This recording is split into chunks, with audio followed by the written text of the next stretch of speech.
함께 보실 말씀 요한계시록 5장 5절과 6절 5절 6절 말씀 우리 한 목소리로 같이 읽겠습니다. 5절 6절 함께 읽습니다. 시작. 장로 중에 한 사람이 내게 말하되 울지 말라. 유다 지파의 사자 다윗의 뿌리가 이겼으니 그 두루마리와 그 일곱인을 떼시리라 하시더라. 내가 또 보니 보좌와 내 생물과 장로들 사이에 한 어린 양이 서 있는데 일찍이 죽임을 당한 것 같더라. 그에게 일곱 뿔과 일곱 눈이 있으니 이 눈들은 온 땅에 보내심을 받은 하나님의 일곱 영이더라. 아멘. 네, 인사하겠습니다. 아버지 예수님, 예수님의 은혜와 평강이 넘치시기를 축원합니다. 아멘. 네, 오늘 함께 읽으신 요한계시록 5장과 5장 5절 6절 말씀 오늘 본문을 토대로 인을 뗄 자의 모습 을자 빠져 을자를 안 넣는데 을자를 넣는 게 납니다. 인을 뗄 자의 모습 이렇게 하겠습니다. 자, 한번 같이 따라해 주시기 바랍니다. 인을 뗄 자의 모습 인을 뗄 자의 모습이라는 제목으로 함께 말씀드리겠습니다. 인을 뗄 자는 예수님이시죠. 우리가 좀 얘기해봤지만 그분의 예수님에 대해서 오늘 본문에 대해서 자세히 살펴보고 있습니다. 같이 한번 살펴보도록 하겠습니다. 자, 우리가 지난주에 계시록의 비밀 그랬죠. 계시록의 비밀 일곱 인으로 봉해졌다. 계시록은 그래서 어려워가지고 뭔 말인지 알 수가 없어요. 이제 마지막 종말 때만이 계시록이 열립니다. 지금 이제 수많은 이제 예수님께서 말씀하셨던 징조들로 인해서 많이 열렸습니다. 마태복음 24장이 스승 종말론, 그리고 요한계시록이 제자 종말론이에요. 이 두 가지가 구조가 똑같아요. 내용이 똑같습니다. 그래서 예수님께서 말씀하셨던 그런 징조들이 지금 거의 다가 우리 눈앞에 펼쳐지고 있는 것을 볼 수 있습니다. 제가 확인해 드릴 거고요. 자, 일곱인으로 봉했는데 어렵게 마지막 게 지금 열리는 거예요. 요한계시록이 열립니다. 자, 이렇게 일곱인으로 봉해져가지고 요한이 이것을 보면서 막 크게 울었어요. 지금 4장, 요한계시록 4장과 5장은 천국이에요. 천국 모습입니다. 하나님께서 보좌에 딱 오른손에 이렇게 두루마리 책을 보는데 이게 계시록이에요. 마지막 종말 때에 어떻게 하면 성도들이 이렇게 죄악 세상을 이기고 승리할 수 있는가에 대한, 구원받을 수 있는가에 대한 비결이 다 여기 적혀 있는 거예요. 그런데 이것이 봉해져가지고 알 수가 없기 때문에 요한이 막 울었어요. 통곡합니다. 그랬더니 어떤 장로가 와가지고 딱 얘기해 주는 거예요. 걱정하지 마라. 유다 지파의 자손 다윗의 뿌리가 떼시리라. 이걸 열심히라. 걱정하지 마라. 그랬단 말이에요. 자, 거기까지 우리가 살펴봤단 말이죠. 요한계시록이 그래서 비밀의 책입니다. 그래서 이것 때문에 말도 많고 탈도 많고. 그러니까 이제 어떤 인식이 생겼냐면은 요한계시록을 하면은 우리가 안 되는 거 아니야? 이런 인식이 생겼단 말이에요. 자, 그런데 이제 제가 50이 넘었어요. 죄송해요. 열받은 분이 많은데 어쨌든 간에 50을 간다는 목사님이 요한계시록을 갖다가 뜯어서 얘기한다. 얘기하는 거예요. 걱정하지 마세요. 하나님께 열어주셨어요. 너무 놀랍습니다. 자, 요한계시록이 비밀로 가득 차 있는데 비밀로 별의 비밀, 촛대의 비밀, 그 다음에 음료의 비밀, 그 다음에 짐승의 비밀. 자, 이 비밀인데 대체 이 비밀이 무엇일까? 자, 여러분들 짐승의 비밀 지금 여러분들 놀랍습니다. 지금 그러니까 이제 뭡니까? 지금 화폐 개혁이 일어날 것이다라고 그런 거예요. 김진만 집사님 다 잘 아실 텐데 앞으로는 이제 여러분들 현금이 사라집니다. 전자화폐 시대로 들어가서 지금 우리 생활 필수에 들어와 있습니다. 전자화폐가. 그래서 이제 큰 돈들은 다 온라인으로 보내요. 온라인 뱅킹, 텔레뱅킹. 그래 돈을 현금으로 보내지 않습니다. 집 사거나 여러분 부동산 사실 때 막 1억, 2억 현금 들고 가시지 않잖아요. 이게 바로 써야 돼요. 그럼 바로 딱 찍혀요. 이게 이제 전자화폐입니다. 이제 이것이 이제 상용화되기 시작하면서 우리 카드 쓰잖아요. 이것이 이제 정말 기술로 들어와 있어요. 지금. 이것이 이제 신앙과 연결만 되면 666이 되는 거예요. 지금 중국에서 암호화폐다 뭐다 해가지고 지금 실험에 성공했습니다. 놀라워요. 지금 이거 보면 깜짝 놀랍니다. 제가 이걸 오늘 주제에서 벗어났기 때문에 자세히 얘기 못 하는데, 그냥 이게 기가 막혀요. 깜짝 놀랍니다. 지금 마지막 때 지금 성경 그대로 그대로 성취되고 있습니다. 여러분들 요한계시록을 통해서 마지막 되어질 일을 보고 이 말씀을 잘 깨닫고 먹어버리고 승리하시기를 주의 이름으로 축원합니다. 자, 한번 보겠습니다. 인을 뗄 자의 모습, 예수님 모습 한 가지 살펴보겠습니다. 자, 인을 뗄 자의 모습 첫 번째로, 자, 유다 지파 다윗의 뿌리가 떼시리라, 이렇게 기록하고 있습니다. 5절을 같이 읽겠습니다. 시작. 장로 중에 한 사람이 내게 말하되 울지 말라. 유다 지파의 사자 다윗의 뿌리가 이겼으니 그 두루마리가 7인을 떼시리라 하더라. 아멘. 이는 뗄 자가 누구냐? 바로 유다 지파의 자손 다윗의 뿌리. 자, 예수님께서 이것을 떼시리라, 이 비밀을 여시는 거예요. 그래서 오직 예수님만이 이것이 해석이 되는 거예요. 예수님으로 다 열립니다. 자, 유다 지파의 다윗의 뿌리라고 하는 뜻은 뭐냐면은, 자, 예수님께서 육신을 입고 이 땅에 오신 예수님이라고 하는 사실을 드러내는 얘기예요. 자, 예수님께서는 그냥 우리가 그러니까 이제 구약 성경이라든지 예수님 그 제사법, 그다음에 5대 제사, 여러 가지 다 예수님 상징이에요, 상징. 예수님을 다 보여주고 있어요. 그런데 예수님께서 이 땅에 오신 것은 상징이 아니에요. 실제적으로 이 땅에 오신 예수님이십니다. 믿습니까? 이거를 또 부정하는 사람들이 있어요. 하여튼 사단 말이야. 자, 예수님께서는 이렇게 유다 지파 다윗의 뿌리로 오셨다. 그러니까 예수님께서는 아브라함의 자손이셨고요. 육신적으로 그렇습니다. 육신적으로 아브라함의 자손, 이삭의 자손, 야곱의 자손.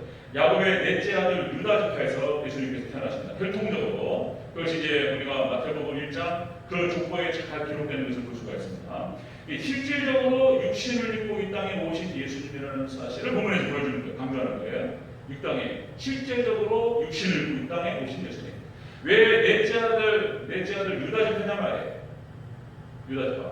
앞에서 우리가 이제 창세기 살펴보면 알겠지만은, 자, 큰아들 루벤이 죄를 지쳐 서모를 강간하고, 이게 이제 장난을 치게 되는 거예요. 그 다음에 이제 둘째 아들 레위, 그 다음에 시몬, 세겜에서 피비린다라는 보복에 그 혈극을 갖다가 그 연출시키면서, 그래서 이제 시몬과 레위가 안 되는 거예요. 넷째 아들 그 장남의 그 피가, 그것이 이제 넷째 아들 유다로 하는 거예요. 예수님께서 유다 지파로 오십니다. 다윗이 또 유다 지파로 오고, 그렇게 예수님께서 이 땅에 실질적으로 육신을 보셨다라고 하는 사실을 보여주고 있는 것입니다. 여러분들 마태복음, 마가복음, 누가복음, 요한복음 4복음서에서 예수님께서 이 땅에 오신 그런 어떤 공생이라든지, 그리고 이 땅에서 고난과 핍박받으시다가 당시에 종교 지도자들, 유대인들, 그 다음에 로마의 군병들, 그 다음에 헤롯과 빌라도, 이런 사람들을 통해 가지고 예수님도 초장하시고 십자가를 못 하셨다는 것을 구체적으로 증거하고 있어요. 구체적으로 우리 다 아는 사실에 대해서 굳이 이렇게 확인할 필요가 있는가? 근데 이제 이 표현 자체가 예수님은 상징이 아니시고 구체적으로 이 땅에 오신 분이라는 사실을 보여주는 거예요. 유다 지파 다윗의 뿌리. 자, 인을 뗄 자는 바로 이렇게 육체를 입고 오신 예수님이시라는 사실을 그대로 인정하시고 믿으시기를 축원합니다. 육체를 입고 이 땅에 오셨어요. 참 사람이셨습니다. 그리고 예수님께서는 참 하나님이시다, 이렇게 표현하죠. 초대교회 이단이라고 말할 수 있는 영주지파가 이걸 부정했어요. 무슨 사람이 죽었다가 살아나냐. 그러니까 소위 말해서 가현설이라는 표현을 합니다. 가현설. 우리가 육체로 오신 것처럼 보였지만 사실 육체가 아니셨다, 예수님은. 그렇게 해서 육체로 보였는데 육체는 아니셨고 하나님이셨다, 사람은 아니셨다, 이렇게 얘기해요. 그리고 이제 부활도 마찬가지예요. 부활도 부정을 해요, 이 사람 영주주자들이. 그래서 그냥 십자가상에서 잠깐 기절하신 거다, 이런 얘기 한단 말이에요. 그러니까 이제 요한 1서에서 요한이 강력하게 얘기해요. 예수님께서 육체로 오신 것에 대해서, 십자가에서 죽으셨고 부활하신 것에 대해서 부정하는 데는 그건 사단 말이에요. 얘기해버려요. 이렇게 예수님에 대한 공격을 하는 것이죠. 자, 요한이 이렇게 이 인을 떼실 분이, 요한계시록 두루마리처럼 인을 떼실 분이 예수님이다. 자, 그런데 이걸 뺄 자가 없어가지고 막 통곡하여 울었다. 왜냐하면 종말의 때 이 요한계시록을 통해서 성도들이 이것을 먹고 이것을 알고 이긴다는 거예요, 마지막 때. 자, 그래서 이것은 이제 그런데 동해졌었는데 마지막 때 열립니다. 다니엘서 12장 4절에서 다니엘아 동함하라. 자, 구약의 계시록이라고 얘기할 수 있는 다니엘서 그리고 요한계시록 연결되어 있습니다. 그리고 요한계시록과 다니엘서를 같이 짝으로 이렇게 해석을 해야 돼요. 자, 풀어나갈 겁니다. 자, 풀어나갈 건데, 자, 공해졌는데 마지막 때 열렸습니다. 자, 여러분들 예수님께서 마태복음 24장에서 징조 우리가 살펴봤죠? 자, 징조를 말씀하시면서 15가지 연속적 징조가 나와요. 이때가 되면은 예수님께서 눈앞에 이런 줄 알라고 예수님 말씀하신 거예요. 언제 이런 일이 벌어집니까? 제자들이 물어보니까 그 제자들의 질문에 대한 예수님이 답변해 주셨어요. 이런 일이 벌어지면 인자가 가까이 이를 줄 알라 그랬어요. 그리고 쭉 나오는 15가지 연속적 징조가 나오는데요. 답을 수놓고 속도가 빨라지고 지식이 더 마지막 때 지식이 더 지금 빅데이터 시대죠. 데이터 여러분들 어마어마한 데이터 지금 다 데이터를 다 분석합니다. 자, 지식이 더 하고 속도가 빨라집니다. 지금 뭐 하이퍼루프 얘기하죠. 이것이 만약에 우리 한국의 서울과 부산 이 거리를 15분 만에 통과하는데 이게 설치가 되면 지금 이제 속도가 빨라지고 있습니다. 광내가 그 다음에 난리의 소문이 있고 전쟁이 있고 기근이 있고 지진이 있고 전염병이 청구하고 마지막 때에 들립니다. 공해가 심하고 성적인 타락이 일어나고 이단들이 번성하고 지금 이런 일들이 우리나라로 벌어지고 있고요. 예수님께서 말씀하신 징조가 지금 펼쳐지고 있습니다. 그리고 단회적 징조, 단회적도 5가지 말씀하시는 거예요. 마태복음 24장 33절, 32절, 33절 무화과나무가 이스라엘을 상징해요. 예수님이 하신 말씀이에요. 자, 무화과나무의 비유를 배우라. 그 가지가 열하여지고 잎사귀를 내면 여름이 가까운 줄 아니. 무화과나무, 그러니까 이스라엘이 예수님께서 저주하니까 죽어버렸어요. 빡 말라버렸어요. 죽었단 말이죠. 그런데 다시는 너에게 열매를 얻지 못하게. 그러니까 그냥 그 다음날 죽어버렸어요. 말라버렸어요. 그런데 예수님께서 하신 말씀이 뭐냐면 또, 자, 무화과나무가 살아나는 거예요. 살아나. 그 가지가 연하여지고 잎사귀를 내면 인자가 곧 가까이 이른 줄 알아요. 자, 이스라엘이 살아나버렸어요. 2000년 동안 방황하다가 1948년 5월 14일 날 이게 이스라엘의 독립기념일이에요. 이스라엘이 살아나버렸어요. 오, 이게 뭐냐? 그때부터 1948년 5월 14일 이스라엘이 팔레스타인에 딱 깃발 꽂고 독립한다 선언을 해버렸어요. 건들 수가 없어요. 그것 때문에 난리가 나버렸어요. 중동은 그냥 뭐 시오니즘을 해가지고 건들 수가 없어요. 그런데 여러분들 이스라엘을 건들 수가 없습니다. 왜냐하면 그 뒤에 누가 있어요? 미국이 있어요. 미국이. 좀 여러분들 전 세계의 돈이 유대인들이 다 갖고 있습니다. 여기 또 얘기를 하려면 길어요. 유대인들. 여러분 미국 연방 준비제도, 연준이라고 그러죠. 테드라고 해요. FED. 그러니까 연방 준비제도. 그러니까 달러를 누가 찍어냅니까? 미국 정부 찍어내는 게 아니에요. 민간자본 찍어내는데 이 민간자본이 다 유대인 거예요. 지금 이제 여러분 그 얘기를 잘 하려면 나중에 저기 666 나올 때 자세히 말씀드릴 거예요. 근데 이것이 그래서 이거를 잘 알면 투자도 눈에 보여요. 투자도 제가 뭐 주식 얘기 없이 막 했는데 그냥 그렇게 참고하면 들으시면 돼요. 앞으로 투자 방식이 어떻게 되고 어떤 식으로 발전할 것인가. 다니엘서가 요한계시에 정확하게 얘기하고 있어요. 예언이기 때문에 그대로 가는 거예요. 놀라워요, 진짜. 깜짝 놀랐습니다. 네. 자, 이스라엘 독립하죠. 이때부터 이제 정말로 열리기 시작했어요. 그 다음에 적그리스도 국가가 생겨나기 시작해요. 적그리스도 국가가 어디냐면 유럽연합이에요. 여기에서 적그리스도가 나옵니다. 여기에서 적그리스도가 누굴까? 여러 번 말씀드렸지만 그때부터 말씀드리겠습니다. 그래서 적그리스도가 누굴까? 그 다음에 666 이제 뭡니까? 짐승표가 나와요. 짐승표가 지금 거의다가 기술적으로는 다 완성이 됐다. 아까 말씀드렸듯이 중국에서 암호화폐, 지금 전자화폐 실험에 성공했습니다. 이제 기축통화가 달러가 안 될 가능성이 커요. 여러분들 기축통화 그러니까 이제 달러를 갖다 찍어내는 데가 연방준비제도고 그리고 이제 여기에서 달러를 갖다가 공격하는 데는 살려주지 않습니다. 미국이. 그 역사를 보면 후세인이 이라크가 작사가 그랬어요. 그냥. 그 이유가 뭐냐면 앞으로 석유를 갖다 팔 때 이제 달러로 결제하지 않고 유로화로 팔겠다. 이렇게 결정하겠다. 이렇게 딱 하니까 그냥 갖다 박아버려서 쳐버렸어요. 미국에서. 달러의 기축통화를 갖다 건드는 그런 나라 그런 사람 살려주지 않습니다. 미국이 하는 것이 아니고 사실상 그 뒤에 있는 그 세력이에요. 그 이제 말씀드렸죠. 로스차일드 가문을 중심으로 한 유대인 자본입니다. 실질적으로 세계를 지배하고 있습니다. 실질적인 그런 얘기들이 하나하나 다 나옵니다. 자, 이제 그러니까 자, 이스라엘이 독립을 했고, 그리고 이제 적그리스도가 생겨났고, 2000년, 이제 1900년대 다 일어난 집단들이에요. 네? 1950년대, 60년대, 70년대, EC, EU 해가지고 쫙 발전합니다. 그 다음에 이제 666 김승표가 나오기 시작했고요. 그리고 땅끝선 것 5가지. 이렇게 다시 말씀드립니다. 이스라엘 독립, 그 다음에 적그리스도 국가, 그 다음에 적그리스도가 나와요. 지금 거의 수면이 올라오고 있습니다. 네 번째, 김승표가 나옵니다. 지금 666, 그 다음에 5번째가 땅끝 선교입니다. 땅끝은 이스라엘이라고 말씀드렸죠. 이스라엘이 지금 선교가 급격하게 지금 늘어나고 있다는 말씀을 드렸습니다. 그러니까 거의 다 왔어요. 징조상으로 봤을 때. 단회적 징조 5가지, 연속 징조 15가지.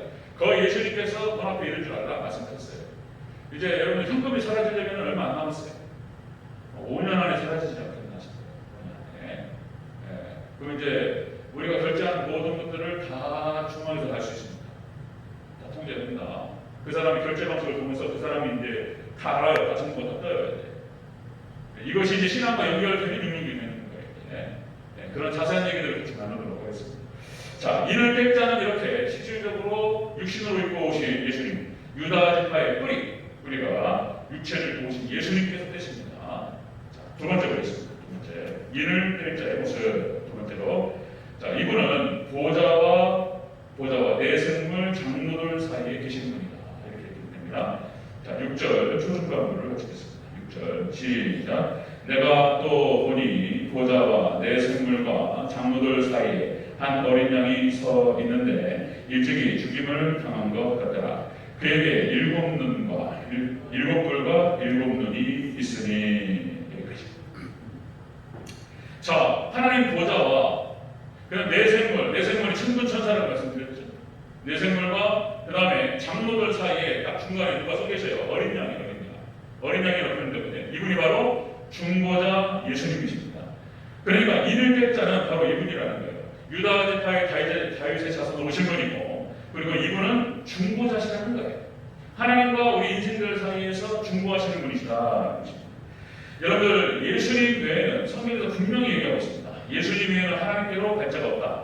자, 요한복음 14장 6절. 자, 예수님께서 이르시되 내가 곧 길이요 진리요 생명이니 나로 말미암지 않고는 아버지께로 올 자가 없느니라. 아멘. 오직 예수님으로만 하나님께로 나간다는 거예요.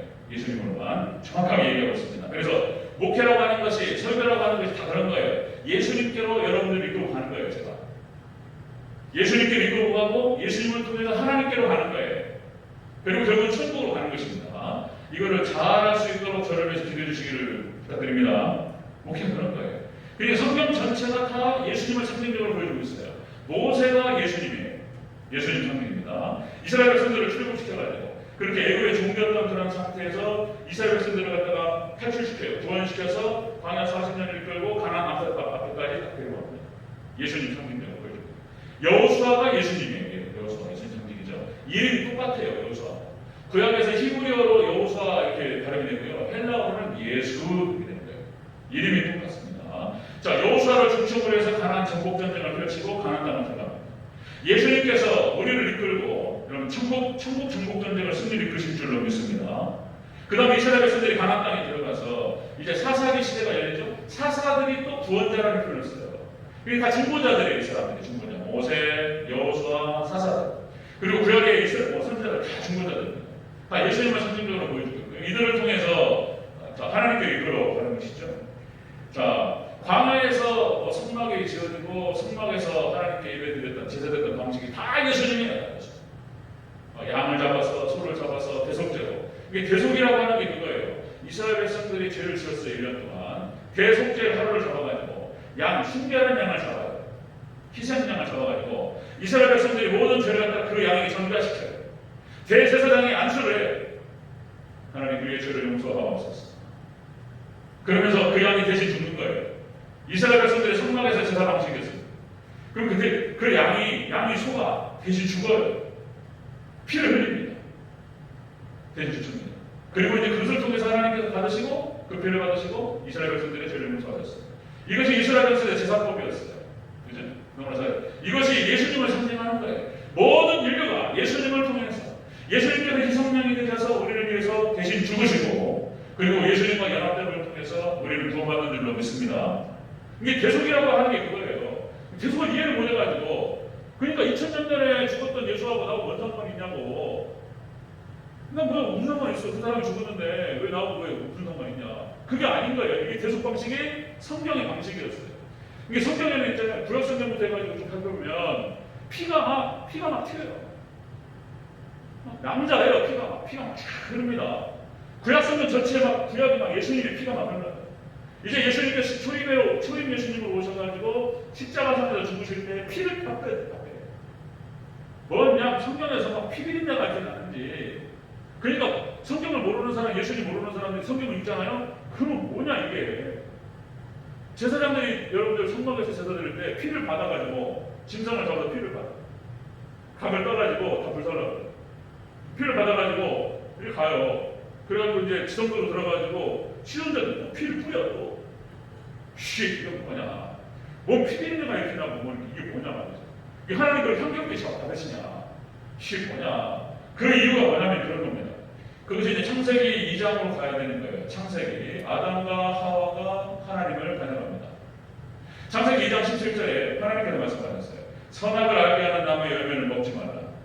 너희가 먹는 날에는 반드시 죽으리라. 그런데 아담과 하와가 먹어버려요. 정면으로 그냥 하나님 말씀을 어겨버려요. 그리고 이 말씀 그대로 사람이 죽을 수밖에 없게 됩니다. 그리고 쫓겨나야 에덴 동산에서. 그러니까 에덴 동산이니까 사람이 죽을 수밖에 없는 그런 상황이 벌어졌다. 그래서 사람이 안 죽으려면 누가 대신 죽어야 되는 거예요. 그것이 어린 양이었고 짐승이었어요. 그런데 이것은 대체적인 거예요. 그냥 대체하는 거예요. 다 예수님을 상징하는 것이고 예수님께서 오심으로 말미암아서 대신 죽어주셨어요. 그리고 우리를 다시 씌워줬습니다. 6월절 어린 양이 그거예요. 이스라엘에서 출애굽하기 전에 6월절 어린 양을 잡아서 그 피를 받아가지고 문인방을 막 달아요. 죽음의 사자가 지나가면서 거기만 6월합니다. 패스로 넘어가요. 여러분들 예수님의 피로 여러분들을 갖다가 적시시기를 주의 이름으로 축원합니다. 예수님 피를 믿으셔야 돼요. 그 사람만 죽지 않고 지옥 가지 않고 넘어가는 거예요. 이것이 성경 전체의 이야기예요. 쭉 기록됩니다. 히브리서 9장 22절 이렇게 기록되죠. 피 흘림이 없은즉 사함이 없느니라. 예수님의 피를 믿어야 됩니다. 예수님 피 때문에. 그래서 우리가 하나님 앞에서 심판을 받을 때 여러분 다른 거 한 말이 없는 거예요. 그냥 우리는 예수님 믿었습니다. 예수님의 피로 나를 덮어주시고 나를 적셔주시고 나를 씻어주시옵소서. 여러분들 보혈의 공로만을 의지하시기를 주의 이름으로 축원합니다. 이렇게 될 때 그 사람 구원을 받는 거예요. 자, 그 다음에 또 6절에 뭐라고 표현되고 있냐면 예수님의 뿔을 다가 뿔. 자, 성경에 나오는 뿔이라고 하는 것은 권세를 말합니다. 권력. 예수님께서 이제 권력을 가지시는데, 자, 여러분들 시편 2편 9절에서 시편 2편 9절에서 철장으로 그들을 깨뜨리며 질글같이 부수리구나. 예수님께서 이제 그렇게 해서 초림 예수님은 십자가에서 돌아가신 그렇게 연약한 그런 예수님이셨어요. 그런데 예수님께서 이제 하늘 보좌 우편에 계시다가 이제 다시 오셔서 재림하셔서 심판하신다고 말씀하셔요. 이때가 이제 마지막 때인 거예요. 대신 심판하실 때가. 예수님 다시 오셔서 심판하실 때에 이제는 심판주로 오셔요. 어떻게 하시냐면 시편 2편 9절 철장으로 질그를 때리면 어떻게 되는 말이에요. 철 몽둥이로 질그를 깨뜨린 같이 심판하시겠다. 강력한 예수님의 심판주로 오십니다. 자, 사무엘상 2장 10절 여호와를 대적하는 자는 산산이 깨어질 것이다. 하늘에서 우레로 그들을 치시리로다. 그러니까 사단마귀가 예수님을 대적하고 교회 하나님 백성들을 대적합니다. 여러분들 나중에 예수님께서 오셔서 그들을 심판하실 때에 심판주로 그들을 부셔버릴 거예요. 그러니까 이게 이제 무서운 거예요. 여러분 예수님의 이름에 권세가 있는 줄로 믿으시기를 축원합니다. 그래서 예수님인데 그래서 사단마귀는 그래서 예수님을 무서워하는 거예요. 심판주로 그냥 잡아가지고 지옥에 넣어버려요. 지옥이라고 하는 것은 사단마귀를 가두려고 만드신 감옥이에요. 감옥. 그리고 사단마귀만 들어가는 것이 아니고 사단마귀하고 연합된 자가 들어가는 거예요. 연합된 자가. 예수님과 연합된 자는 천국 가고 사단마귀와 연합된 자는 지옥 가는 거예요. 마지막 때 그걸 잡아가지고 지옥에 넣어버리신 분이 바로 예수님이죠. 그러니까 예수의 이름 앞에 사단마귀가 굴복하는 거예요. 예수님의 이름으로 예수님의 권세로 나아갈 때 우리가 이길 줄로 믿습니다. 이게 귀신도 마찬가지예요. 귀신이 그래서 그런 말씀 드렸잖아요. 귀신이라고 하는 것은 무서운 존재가 아니고 더러운 존재다 그랬습니다. 더러운 귀신은 안 하다. 뭐 귀신이 막 역사예요. 귀신은 별로 안 무서워. 사람이 무섭지. 사람이 무서워요. 사람이. 저녁에 길 가다가 아무도 없으면 괜찮아. 누가 사람 나오면 무서워 이게. 사람이 무섭지. 귀신은 별로 안 무서워요. 귀신은 여러분들 예수님의 권세와 예수님의 이름으로 물리치시기를 축원합니다. 저녁에 막 이렇게 가위 눌리고 막 이렇게 기분 나쁘고 저도 몇 번 이제 큰일 나고 그랬는지 어렸을 때 그러니까 그런 걸 배워가지고 이제 유초등부 출신이고 중고등부 출신이니까 주연대 출신이니까 그런 걸 알아가지고 가위 눌리고 그럴 때 예수님의 권세 예수님의 이름으로 따라가 그럼 따라가는 거예요. 왜? 예수님의 이름으로 물리치시기를 축원합니다. 예수님의 이름으로 권세가 있다는 거예요. 자, 에베소서 1장 10절에 이렇게 기록됩니다. 에베소서 1장 10절 하늘에 있는 것이나 땅에 있는 것이나 다 그리스도 안에서 통일되게 하려 하십니다. 이때 통일이라고 할 때 재통일이라고 써야 돼요. 여기가. 재통일.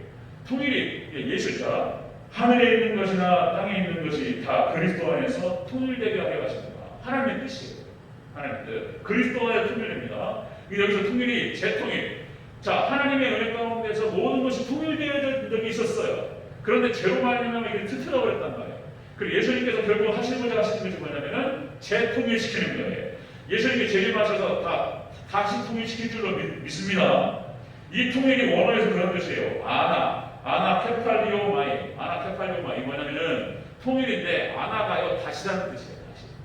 그러니까 예수님 안에서 모든 것이 통일되어진 적이 있었는데 아담과 하와의 죄로 말미암아 이게 흩어져 버렸단 말이에요. 예수님 오셔가지고 다시 재통일시킬 줄로 믿습니다. 다 통일되네. 자, 이럴 때자의 모습은 그렇다. 이럴 때자의 모습은 이렇게 자, 육체를 입고 오신 예수님께서 바로 중보자로 세우셔서 우리를 자, 하나님께 이끄실 줄로 믿습니다. 자, 예수님께서 마지막 세 번째가 주님입니다. 자, 이럴 때자의 모습 세 번째 일곱 눈을 가지셨다 이렇게 됩니다. 일곱 눈. 6절을 전체적으로 같이 한번 읽겠습니다. 6절 시작.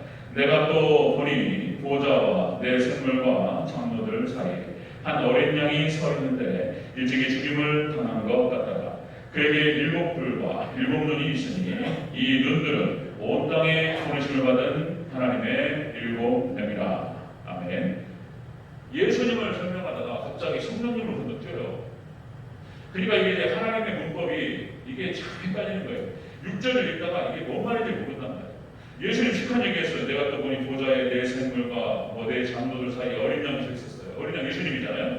일찍이 죽음을 당한 것 같더라. 자, 그에게 일곱 뿔과 일곱 눈이 있어요. 그런데 이 눈들은 온 땅에 보내심을 받은 하나님의 일곱 명이라. 하나님의 일곱 명은 성령님을 얘기해요. 그러니까 예수님 얘기 시kan하다가 갑자기 성령을 확 건너뛰어버려요. 이 예수님과 성령님 같은 분이라는 거예요. 6절 읽다가 이게 뭔 말인가 보게 된단 말이에요. 여러분들 이거 성경의 진술 방식이 이렇습니다. 그래서 여러분들 삼위일체 하나님을 얘기하는 거예요. 그리고 성부 하나님, 성자 예수님, 그리고 성령 하나님. 이분이 같은 분이라는 거예요. 이게 이제 알 수 없는 세계인 거예요. 그래서 동일본질 세 부분 말씀드렸죠. 같이 한번 따라가보겠습니다. 동일본질 세 부분. 교부시대 때 터툴리안이라는 사람이 변호사였어요. 법을 잘하는 사람이고 이 글과 여기에 민감한 사람이에요. 이 사람이 처음으로 사용한 말이에요. 자, 교부시대 때 터툴리안이 사용한 말인데 자, 동일본질 세 부분. 그 이후부터 다 계속 따라 쓰는 거예요. 아, 예수님 하나님께서는 동일본질이시다. 같은 분이실 때 셋으로 나눠져 있다. 이게 우리의 이해가 안 되는 거예요. 예수님 성육신교리도 마찬가지로 동일본질 두 부분 얘기한다는 거예요. 동일본질이에요. 예수님께서는 참 하나님이시고 참 사람이시다는 거예요. 우리 신앙 고백입니다. 자, 갑자기 또 예수님 얘기 시작하다가 성령을 건너뛴단 말이에요. 여러분들 예수님께서 성령님 보내주십니다. 얘기해요. 마지막 때 7명 성령님을 보내주셔서 우리가 승리할 수 있도록 도와주신다는 거예요. 마지막 일을 깨시는데 우리가 마지막 종말 때에 죄를 이기고 사단마귀를 이기고 승리해서 구원을 이뤄요. 그렇게 하려면 뭐냐면 성령 받아야 된다는 성령. 7명이 우리를 도와주셔야 될 줄로 믿습니다. 성령을 보내주신다는 마지막 때. 여러분들 사도행전 1장 8절 같이 한번 확인해 보겠습니다. 우리 사도행전 1장 8절 성령이 너에게 임하시면 같이 한번 따라하겠습니다. 같이 한번 외워보겠습니다. 시작. 성령이 너에게 임하시면 너희가 권능을 받고 예루살렘과 온 유대와 사마리아와 땅끝까지 이르러 내 증인이 되리라 하시니라. 아멘. 성령님께서, 예수님께서 이제 십자가에 못 박혀 죽으시고 부활하시고 승천하셨어요. 그리고 예수님께서 말씀하셨어요. 성령을 너에게 보내리라. 성령께서 너에게 임하시면 너희가 권능을 받으리라. 그리고 내 증인이 되리라. 이렇게 말씀하셨어요. 여기에 대한 말씀의 성취가 사도행전이에요.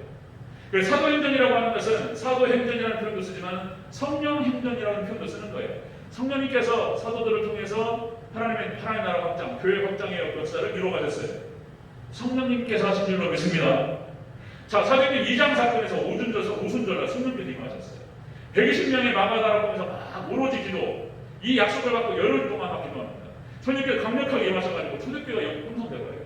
그리고 이들의 모습이 있잖아요. 성령 받았던 모습, 성령 받기 전과 성령 받은 후로 완전히 달라요. 완전히 달라요. 완전히 다른 사람입니다. 그러니까 베드로가 예수님의 수제자였어요. 수제자고 예수님 칼 뽑고 막 예수님 지키려면 내가 지키겠다, 걱정하지 마시라고 이랬던 사람이 막상 예수님 잡히니까 도망가 버려 그냥. 그죠? 예수님 3번 부인해버려요. 이게 연약한 우리 모습이에요.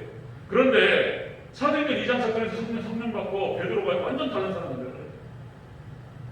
참 재밌어요.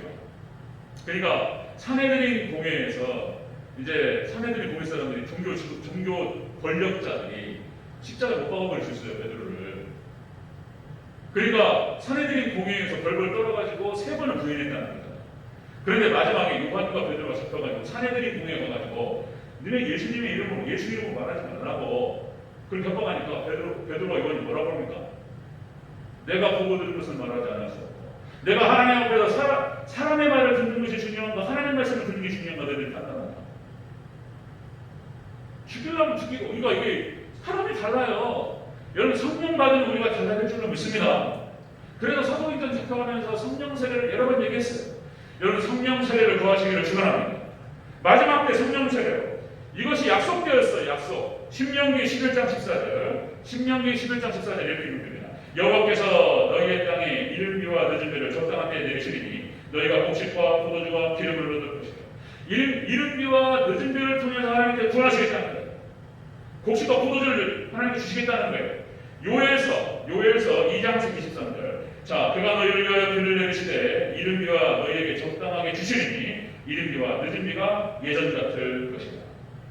요엘서 여기 마지막 때 예언서입니다. 요엘서 2장 23절 말씀이에요. 그 뒤로 해가지고 요엘서 2장 28절 32절에 뭐라고 그랬냐면 이걸 사도행전에서 인용을 해요. 사도행전 2장 17절 20절. 말세에 마지막 때에 내가 내 영을 너희에게 부어주리니 너희 자녀들은 예언할 것이요 너희 젊은이들은 환상을 보고 너희 늙은이들은 꿈을 꾸리라. 마지막 종말 때 하나님께서 이른비와 늦은비를 보내주셔서 우리를 무장시키신다는 거예요. 성령 세례를 통해서 우리가 무장되고 마지막 종말 때 승리할 줄로 믿습니다. 이 성령 세례를 보내주신 분이 누구라고요? 예수님이에요. 예수님. 마지막 때 이스라엘이라고 하는 땅이 놀라운 땅인 거예요. 이스라엘 땅이. 그 이스라엘 팔레스타인 땅이 복음의 땅이에요. 이스라엘 팔레스타인 땅의 기후와 날씨와 이것이 종말론을 갖고 있어요. 자, 이스라엘의 농사법이 그렇습니다. 여러분들 우리나라하고 좀 달라가지고 거기가 이제 이른비가 10월달에 와요. 10월달에. 이른비 10월달에 한 그 이스라엘의 강수량의 10%에 15% 정도 와요. 그래가지고 씨를 심었어요. 그러면 이제 비가 젖혀가지고 쫙 뿌리를 내려요. 그리고 추운 겨울을 지납니다. 그리고 4월달에 추수를 하는데 그때 4월달에 늦은 비가 와요. 늦은 비가 이스라엘 강수량의 70% 80%가 쏟아져요. 이게 이제 헬라 원어로 말콧이라고 하는데 말콧이 소나기가 쏟아지는데 땅이 패어버릴 정도로 오는 거예요. 땅 패이는 비를 한번 보신 적 있습니까? 비가 워낙 세게 쏟아져가지고 땅이 패어버려요. 그러니까 마지막 때 추수기 때 하나님께서 늦은 비의 성령님을 우리에게 보내주셔서 우리를 무장시킬 줄로 믿습니다. 그 늦은 비의 성령님을 보내주신 분이 누구라고요? 예수님이라는 거예요. 예수님. 그렇게 이를 때자는 바로 예수님이시다. 그 예수님께서는 육체로 땅에 오셨고 그리고 그 예수님께서는 중보자가 되시고 그 예수님께서는 마지막 때 성령님이 되셔서 우리를 도와주실 줄로 믿습니다. 지금은요 겨울이에요. 지금 추운 겨울을 지나가고 있는 거예요. 지금 코로나가 어떻고 막 어려운 거예요. 그러니까 교회마다 막 그냥 막 떨어져요. 코로나 때문에 코로나가 딱 와가지고 교회 재정과 숫자가 30%에 50% 빠져버렸어요. 재정과 숫자가. 그리고 어떻게 진단하냐면 최소한 30% 이상은 돌아오지 않을 것이라고 봐요. 믿음이 없는 사람들 그냥 덜렁덜렁 왔다가 이렇게 그냥 예를 드리고 그래요. 믿음이 없어요. 그러니까 그냥 이렇게 표현을 조심해야 돼요. 어쨌든 믿음이 없어요. 교회 다녔어요. 근데 믿음이 없으니까 이번 교회 이번 코로나 때문에 아이고 예배 안 드리고 그냥 너무 편해. 안 돌아온다는 거예요. 30% 이상은. 네. 그러니까 먼저 얘기하다가 네. 다시 추운 겨울이에요. 지금 추운 겨울을 지나가고 있습니다. 이제 그러나 여러분들 마지막 때 예수님 임하시기 전에 추수기에 예수님 오셔서 복식을 입은 복식을 거두십니다. 이거는 바로 교회를 얘기하는 거예요. 성도들 마지막 오실 때에 말포시 늦은 비 성령님을 보내주셔서 우리를 무장시키시고 마지막 때 저 그리스도와 사단을 이기고 우리를 하나님께서 승리하게 하실 줄로 믿습니다. 그 예수님께서 하시고 지금은 우리 신앙 지키기가 어려워요. 마지막 때 믿음을 보내요. 믿음이 없어요. 예수님 하신 말씀이에요. 마지막 때는 노아의 때와 같아요. 믿음이 없어요. 그런데 역시 택한 백성은 예수님께서 마지막 때 강력한 성령 세례, 그러니까 초대교회에 있었던 그 성령을 훨씬 초월하는, 훨씬 능가하는 성령을 보내셔서 우리를 강력하게 하시고 승리하게 하실 줄로 믿습니다. 기대하시기를 축원합니다. 믿겨요.